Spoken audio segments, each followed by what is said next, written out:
The wheels of her suitcase hummed softly against the hardwood floor as she walked in, her heels clicking with an almost melodic rhythm.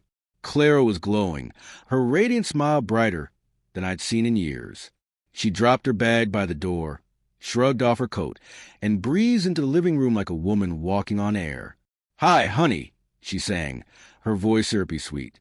"I missed you." I sat down the mug of coffee I'd been nursing for the better part of the afternoon. The envelope sat on the coffee table in front of me, its crisp edges and the faint scent of paper filling the otherwise silent room. I glanced at her, offering a tight smile. "Welcome home," I replied, my voice calm, too calm. She leaned down to kiss my cheek. I turned just slightly, letting her lips graze the air. A flicker of something crossed her face, confusion, maybe, but it was gone in an instant. Clara was good at erasing emotions she didn't want others to see. That's how she'd fooled me for so long. "How was the trip?"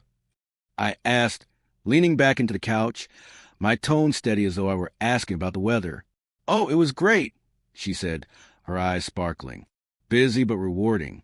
I think the client's really happy with our presentation." "That's wonderful," I replied. She started unpacking her purse, pulling out her phone, a lipstick, and the other usual items she always carried. That's when her gaze landed on the envelope. Her movement stilled, her eyes narrowed ever so slightly, the sparkle dimming just a touch. "What's that?" she asked. "Something you should probably read," I said, gesturing to it. "Go ahead." Her fingers hovered over the envelope for a moment before she picked it up. She glanced at me, her smile still plastered on, but it didn't reach her eyes anymore. She opened the envelope and pulled out the neatly folded pages inside. Her eyes scanned the first line, then the next, and I watched as the color drained from her face. "What is this?" she whispered. I crossed one leg over the other, resting an arm along the back of the couch. "It's a transcript of your text messages," I said. "With Greg." Her head snapped up, her eyes wide with panic. I don't know what you mean." "Don't insult my intelligence, Clara," I said, my voice finally sharpening. I know about the hotel, the weekend trips, the business dinners. I know everything." She opened her mouth, then closed it again. Her hands trembled as she clutched the papers.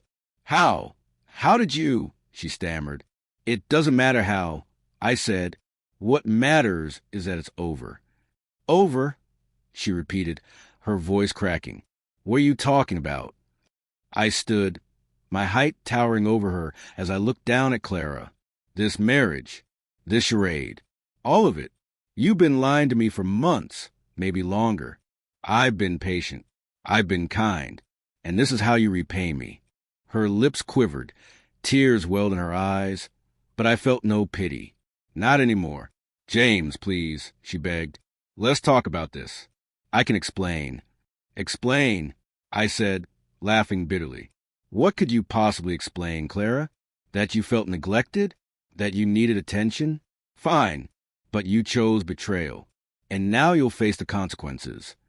Her tears began to fall in earnest now, but I turned away, walking toward the kitchen. "Do you want a drink?" I asked over my shoulder. "You might need it." She didn't answer. She just stood there, clutching the papers, her breath hitching with silent sobs. I poured myself a glass of whiskey, savoring the burn as it slid down my throat. Clara was still rooted to the spot when I returned to the living room. "You don't have to do this," she said finally, her voice trembling. "Oh, but I do," I replied.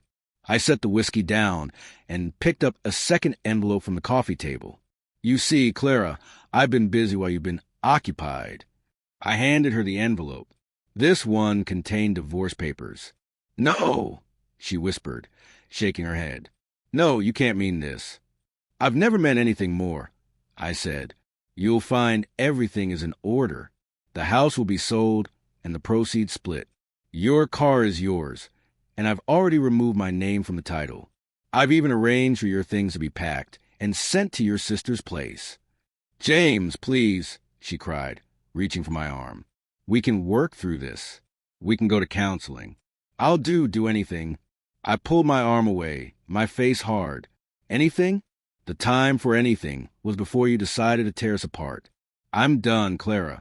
You can't manipulate me anymore. Her shoulders sagged, and she sank onto the couch, burying her face in her hands. I felt a pang of something. Maybe grief for what we once had, or maybe just relief that I was finally free.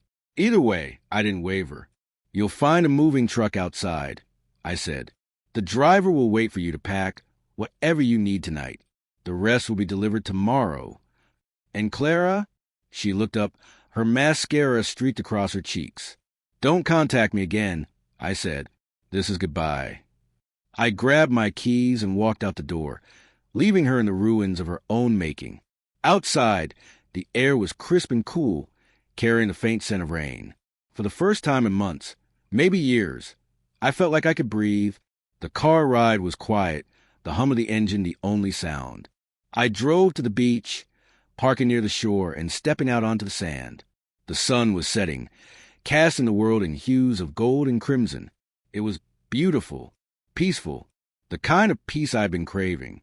As the waves lapped at my feet, I let the memories of Clara wash away with them. There was pain, yes, but there was also hope.